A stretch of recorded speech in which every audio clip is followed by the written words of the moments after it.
지난 시간으로 누가복음에 대한 모든 그동안의 우리 신앙 여정의 말씀 나눔을 마쳤습니다. 제가 기록을 보니까 누가복음이 금년 3월에 시작했더라고요.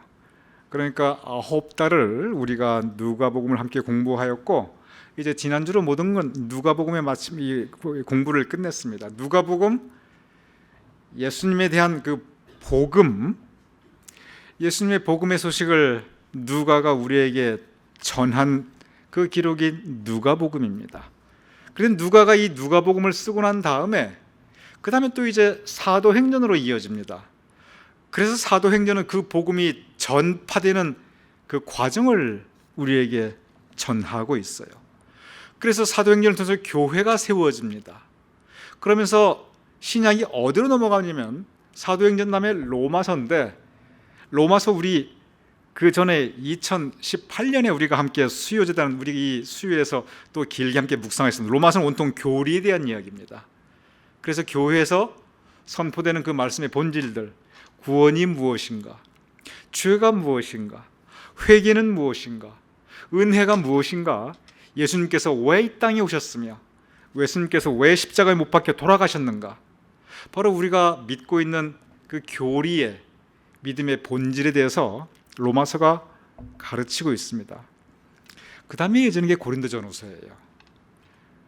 고린도전후서부터는 뭐가 일어나냐면 교회에서 실제로 일어난 교회의 주제들입니다.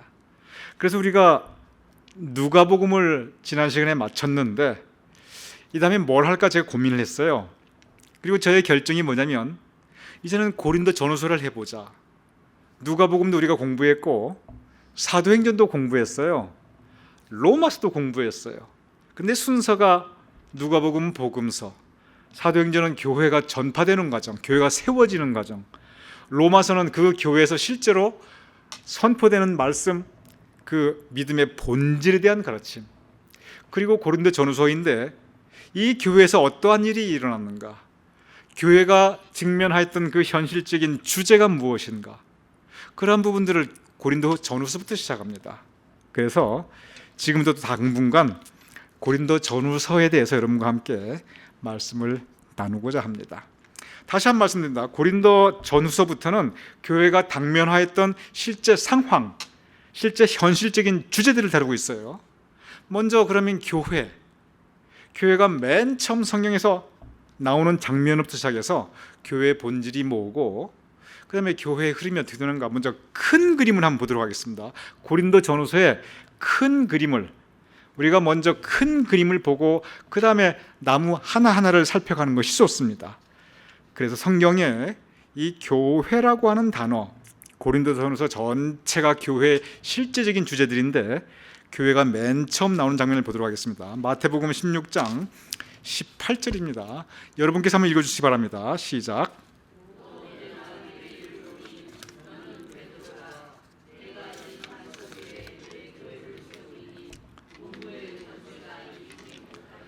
여러분께서 너무나 잘 아시는 베드로와 그리고 예수님의 대화의 장면입니다. 여기가 교회라는 단어가 성경에서 맨 처음 등장하는 성경 구절이에요. 예수님께서 물어보십니다.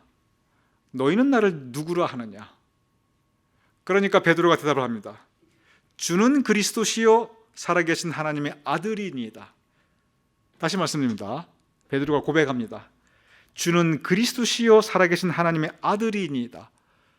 예수님께서 그 말씀을 듣고 나서 곧바로 하시는 말씀이 바로 이 말씀입니다. 너는 베드로라. 베드로의 이름이 뜻이 반석이란 뜻이에요. 바위. 그러니까 베드로다, 바위. 사실은 베드로의 의미가 반석이란 뜻인데 너 위에, 그 반석 위에, 그것은 뭐냐면 그 고백이에요. 주는 그리스도시요 살아계신 하나님의 아들이니이다. 이 반석과 같은 신앙 고백 위에 내가 교회를 세우겠다. 즉 교회는 무엇 위에 서 있냐면 신앙 고백 위에 서 있습니다. 그 신앙 고백은 뭐냐면 주는 그리스도시요 살아계신 하나님의 아들이니이다. 그래서 교회는 가장 중요한 것이 뭐냐면 신앙 공동체입니다. 믿음 가지고 모였어요. 교회의 기초는 그래서 신앙입니다. 신앙의 본질은 주는 그리스도시요 살아계신 하나님의 아들이니이다. 즉 예수님을 나의 구주로 영접하는 것. 다시 말씀드립니다. 예수님을 나의 구주로 영접하는 것. 이것이 신앙의 본질이에요. 믿음의 본질이에요. 이 믿음의 본질이 바로 베드로의 고백이고 그 위에, 그 믿음 위에, 신앙 고백 위에 내가 교회를 세우겠다. 예수님의 말씀입니다. 이것이 교회가 성경에 맨 처음 등장하는 장면입니다. 그리고 나서 이제 사도행전이 계속 교회가 세워나가죠.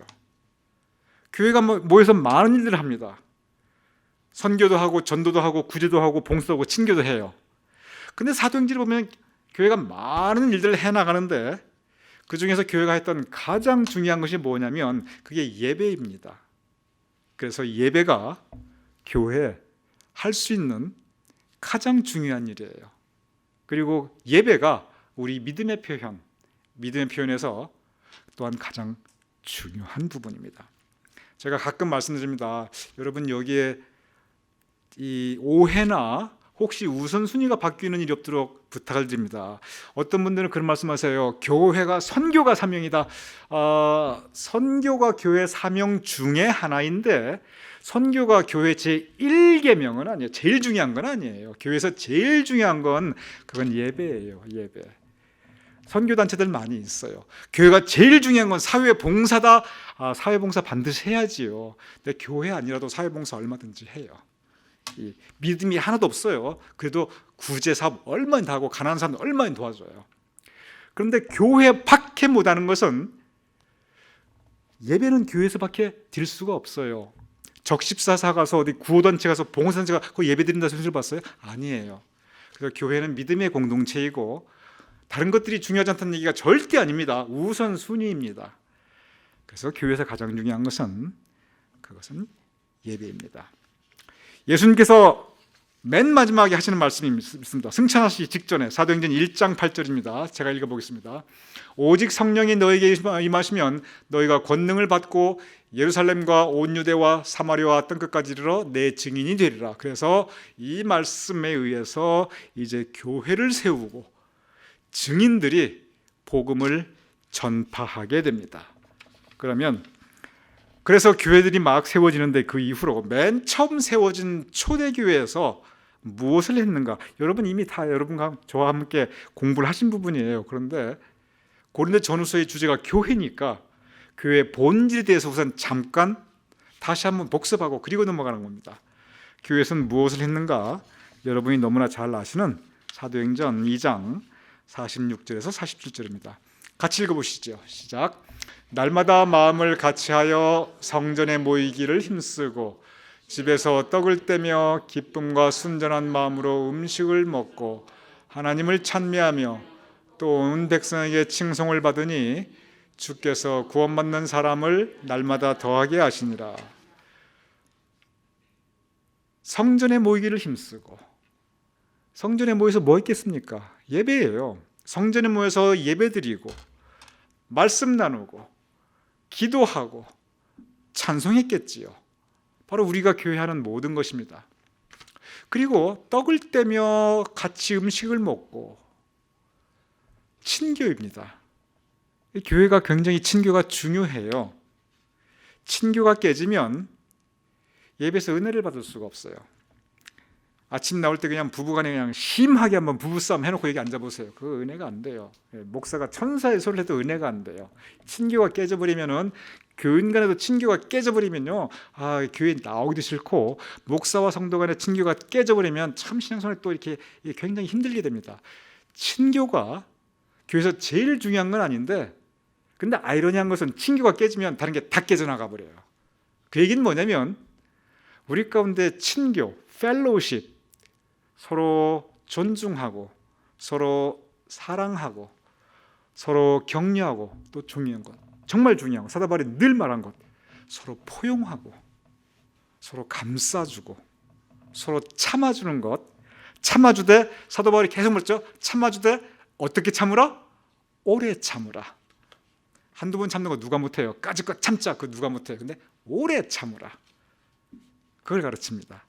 그게 왜 그러냐면 친교 때문에 그래요. 친교 때문에. 서로 간에 이 관계가 깨져버리면 예배도 깨져나가고 선교도 깨져나가고 구제도 깨져나가고 이 찬양을 해도 그 마음속에 은혜가 없어요. 그래서 처음부터 집에서 떡을 떼며 기뻐하고 순전한 마음으로 순수해야 됩니다. 마음이 순전한 마음으로 깨끗한 마음으로 서로 음식 먹고 하나님을 찬미하며 그 다음에 온 백성에게 칭송을 받으니, 여기서 칭송을 받았다는 것은 다른 기준으로 보면 착한 행실로 칭송받은 거예요.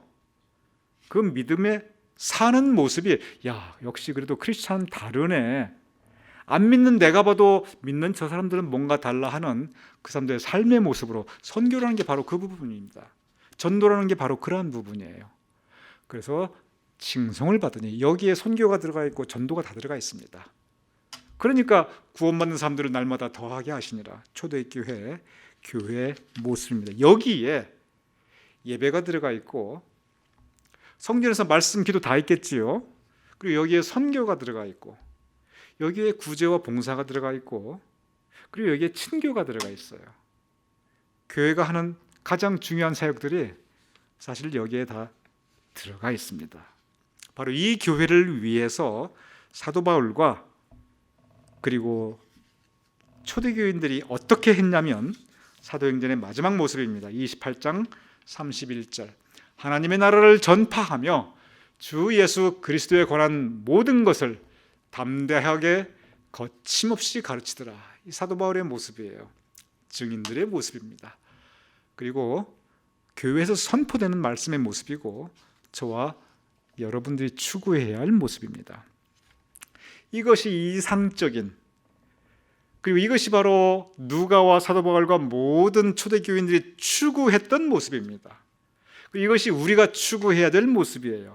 얼마나 아름답습니까? 모여서 예배드리고 친교 나누고 착하게 살고 그리고 칭송받고 선교도 하고 전도도 하고 구제 봉사하고 얼마나 아름다워요. 그래서 이 모습이 바로 교회의 이상적인 모습입니다. 그런데 교회가 세워졌는데 이상적인 모습은 이런데 어떤 현상이 자꾸 나타나느냐, 그것도 끊임없이 나타나느냐, 이제 이러한 현상이 나타나게 됩니다. 1장 10절입니다. 고린도전서. 지금부터 이제 교회의 현실적인 모습으로 들어가 봅니다.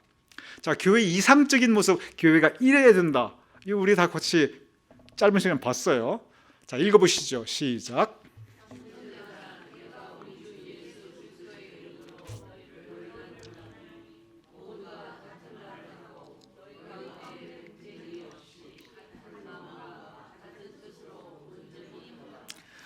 자, 여기 이분 가만히 이 말씀을 생각해 보세요. 우리 주 예수 그리스도의 이름으로 너에게 권하니. 예수님의 이름보다 더 존귀한 이름이 어디에 있어요?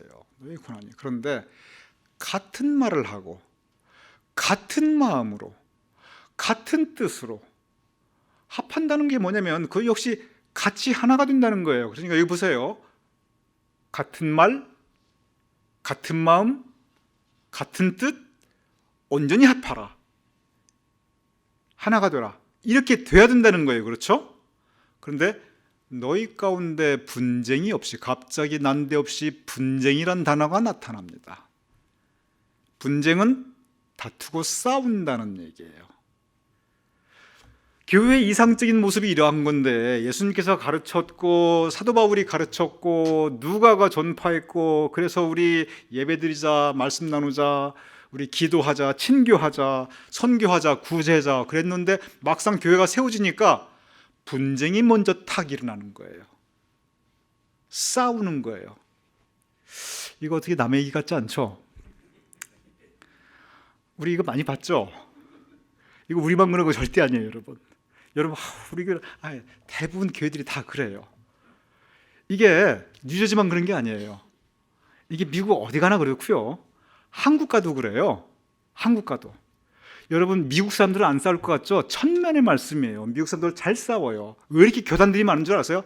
미국 내 200개 교단이 있어요. 200개 교단. 싸움은 갈라진 거예요.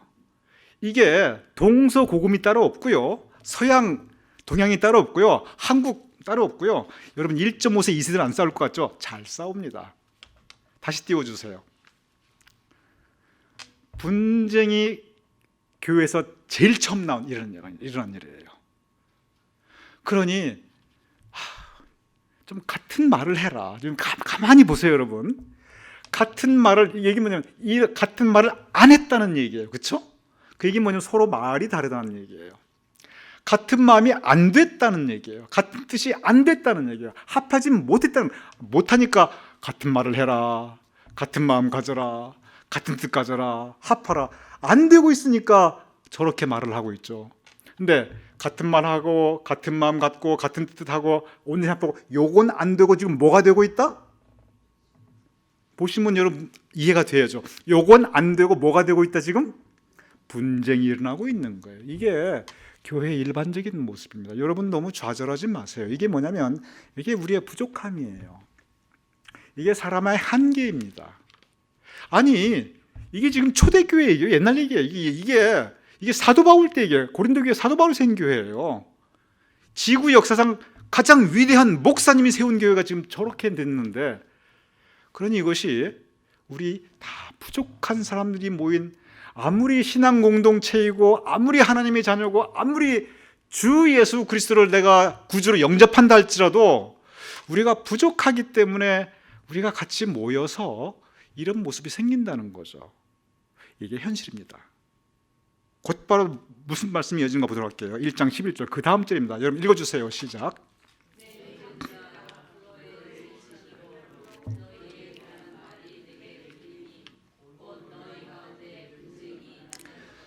자, 너희에 대한 말이 내게 들리니, 내가 이런 소문 듣고 저런 소문, 이런 말 저런 말들이 들리는데 그 말들이 다 어떤 말이다? 너희 가운데 싸운다는 말이다. 싸운다는 말이 이게 듣기 좋은 소문이에요? 듣기 안 좋은 소문이에요? 이게 어서 막 좀 보던 모습 같죠? 이게 굉장히 우리 익숙하지요? 여러분 우리 교회만 이런 게 아니에요. 이런 일들이 많아요. 교회가 세워지자마자 제일 처음 당면한 문제가 뭐냐면, 첫째, 싸웠다. 둘째, 나쁜 소문 났다. 그러고 보면 제가 여기 위로를 받아요. 아유, 나만 그런 게 아니구나 하고, 사도 바울 선생님도 그랬구나 하고. 이게 우리의 부족함입니다. 여러분 이게 잘했네 그게 아니고요. 이게 우리가 회개할 점이고, 이게 우리가 좀 더 노력해야 될 점이고, 여기에서 우리가 하나님과 사람 앞에 참 우리가 부끄러운 모습이 바로 이러한 모습이에요. 이게 지금 예수님 승천하시고 얼마 안 된 모습이에요. 지금까지도 그러잖아요. 앞으로도 그럴 거예요. 아마 제가 볼 때 교회가 있는 한, 왜냐하면 우리가 다 부족하기 때문에. 그래서 여기에서 이제 사도 바울 선생님이 고민을 해요. 왜 이렇게 되느냐 도대체. 아니 다 믿는다고 하는 사람들이 모였는데 왜 싸우냐. 그리고 바깥 세상에서 너희 가운데 분쟁이 있다는 말을 내가 들었노라. 아니 교회에 대한 소문이 왜 이렇게 자꾸 나쁘게 나느냐. 사도 바울 선생님이 고민한 게 바로 이 부분이에요. 우리 가나안 교회 요즘 고민하는 거 똑같았습니다. 대부분 다 내부적으로 이런 모습들이었어요. 그래서 이런저런 이유들이 있어요. 아까 말씀드렸지만 같은 말을 하고 같은 마음을 가지고 같은 뜻을 가지고 마음을 합해야 되는데 그게 안 되거든요. 그러니까 다른 말을 하고, 다른 말까지는 괜찮은데 거짓된 말을 하고, 말 중에 가장 나쁜 건 거짓된 말입니다. 이거보다 더 나쁜 말 없어요. 거짓된 말이에요. 자기 주장하고 교만이 들어가고 하나님 뜻보다 내 뜻, 이러면 이렇게 되는 거죠.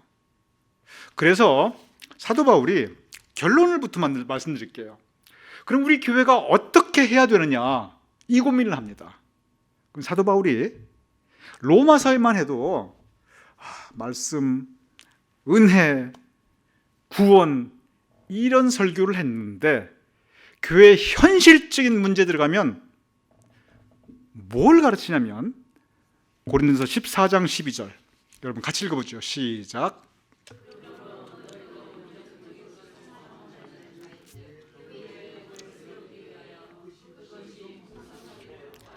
너희도 영적인 것을 사모하는 자인즉. 그렇죠. 우리 모두 영적인 것을 사모하기 위해서 여기 모였죠. 영적인 게 뭡니까? 우리의 믿음이에요. 우리의 기도 생활이에요. 우리의 말씀 생활이에요. 우리의 찬양이에요. 그리고 우리가 하나님과의 깊은 영적인 사모함이 다 있는 우리 사람들입니다. 그런데 그런 것도 좋은데 덕을 세워라. 그리고 덕을 풍성히 세우도록 그것을 구하라. 그러니 이걸 들어보면은 조금 여러분 이제 헷갈리기 시작합니다. 계속 믿음에 대해서 가르쳤거든요. 근데 교회 현실적인 문제 들어오면서 사도바울이 뭘로 바뀌었다기보다도 바뀐 건 아니에요. 뭘 강조하냐면 덕을 세우는 걸 강조합니다. 어느 정도로 강조하냐면 영적인 것 사모하고 믿음에 대한 것도 참 중요한데 덕을 먼저 세우고 덕이 있어야 된다, 덕이 풍성해야 된다, 이렇게 이 강조점이 달라집니다. 왜 그렇겠어요? 교회 안의 싸움은 믿음으로 해결되는 게 아니라는 거예요. 서로 믿음이 있다고 하는 사람들끼리 싸우니까, 서로 내 신앙이 옳다는 사람들끼리 싸우니까 이 해결이 안 되는 거예요. 그러니까 이것이 아이러니인데, 영적인 것을 사모하는 사람들이 모였는데 교회 분쟁이 있는 것은 영적인 방법으로 해결이 안 되다라는 거예요. 왜냐? 내 신앙이 바르다고 생각하니까. 상대방이 인정이 안 되고, 물론 그런 부분들은 있어요. 처음부터 참과 진리된 부분은 분명합니다. 거기에 대해서는 사도 바울이 덕 얘기 안 했어요. 너희 건데 누룩을 채하라, 아주 확실하게 얘기했습니다. 참과 거짓에 대한 문제, 거기만큼은 사도 바울이 양보 안 했어요. 분명히 너희 가운데 누룩이 퍼져나가고 온 덩어리를 못 쓰게 하니까 반드시 채하라, 아주 그냥 가슴 서늘한 그런 얘기까지 했는데, 그런데 그냥 교회 안에 누가 옳다 누가 좋다 이런 분쟁에 대한 부분, 참과 거짓이 아니라 이런 교인과 서로 다투는 부분에 대해서는 덕을 이야기합니다. 계속 이어가 보겠습니다. 14장 26절 같이 읽어보죠. 시작. 그런즉 형제들아 어찌할까? 너희가 모일 때 각각 찬성시도 있으며 가르치는 말씀도 있으며 계시도 있으며 방언도 있으며 통역함도 있나니 모든 것을 덕을 세우기 위하여 하라. 이거 읽어보면은, 이 말씀 보면 뭔가 마음에 와닿는 게 있죠, 그렇죠? 어떻게 모여서 찬송도 하고 모여서 말씀도 나누고, 계시가 뭐냐면 예수님께서 보여주시는 예수님의 모습이거든요. 예수님은 이런 모습이다. 그리고 방언, 어떤 성령의 역사심도 있고 다 있는데, 그런데 모든 것을, 이러한 모든 것들을 덕을 세우기 위해서 하라. 즉 덕이 없으면 이런 것들이 소용이 없다는 거지요. 이것이 사도 바울이 교회 안에 다툼과 분쟁을 자꾸 겪다 보니까 이런 부분에 대해서 강조하게 됩니다. 이 덕을 세운다는 부분을 좀 영어적인 표현, 원문 각각의 표현하면 교회를 강하게 하고 세운다, 그 뜻이에요. 근데 교회를 강하고 세우는 것이 교인 전체의 다른 믿음의 그 영성 상태를 아우를 수 있는 것, 그건 좋은 성품, 덕을 베푸는 것, 바로 이 부분을 강조하고 있습니다. 여기에 우리가 이제 배워야 될 부분이 있습니다. 우리 교회가 참 여러 가지 어려움을 겪었고 다시 시작하고 이제 빛을 발하게 나가는데, 지금부터는 우리가 서로 이제 우리 남은 자들인데, 우리 남은 자들끼리는 이제는 정말 서로 덕을 세워 나가야 돼요. 이제부터는 절대로 우리 가운데, 아까 그 있듯이 다시 한번 띄워주시겠어요? 그 전에 고린도전서 1장 10절, 고린도전서 1장 10절에 보면은 지금부터는 같은 말을 하고 같은 마음을 가지고 같은 뜻으로 온전히 합해야 되는데, 근데 생각해 보세요. 우리가 각각 성장 배경이 다르고 믿는 게 다르고 생각이 다른데 어떻게 우리가 같은 말을 하고, 아니 생각이 다른데 어떻게 같은 말을 하고, 어떻게 우리가 공산당노아인데 같은 마음을 하고, 사람이 다 추구하는 바가 다른데 같은 뜻으로 하고 어떻게 합할 수 있느냐? 여기서 우리가 방법 하나밖에 없어요. 우리가 낮아지고 포용하고 서로 덕을 베풀고, 그래서 사도 바울이 고린도전서에서 계속 사랑 고린도전서 13장 사랑이 바로 그래서 여기에 나오는 겁니다. 사랑해야 우리가 덕을 세울 수가 있고, 사랑이 있어야 같은 말을 하고 같은 마음을 하고 같은 뜻을 하고 합할 수 있다는 거죠. 그리고 그래서 사랑은 뭐다 쭉 나오는 게 바로 그러한 부분입니다. 우리 가나안 교회에 있는 부분은 우리 고린도 오늘 첫 시간인데 사도 바울 선생님이 말씀한 그 부분이 2000년 전인데도 불구하고 오늘 우리 가나안 교회 모든 교회, 이 지구상의 모든 교회가 거의 비슷해요. 모든 교회에 똑같이 주시는 교훈의 말씀입니다. 이제는 우리가 덕을 베풀고 겸손해지고 사랑으로 같은 말, 같은 마음, 같은 뜻, 그리고 마음을 합하자. 그래서 우리 일어나서 빛을 발할 수 있는 우리가 될 수 있기를 주님의 이름으로 축원합니다.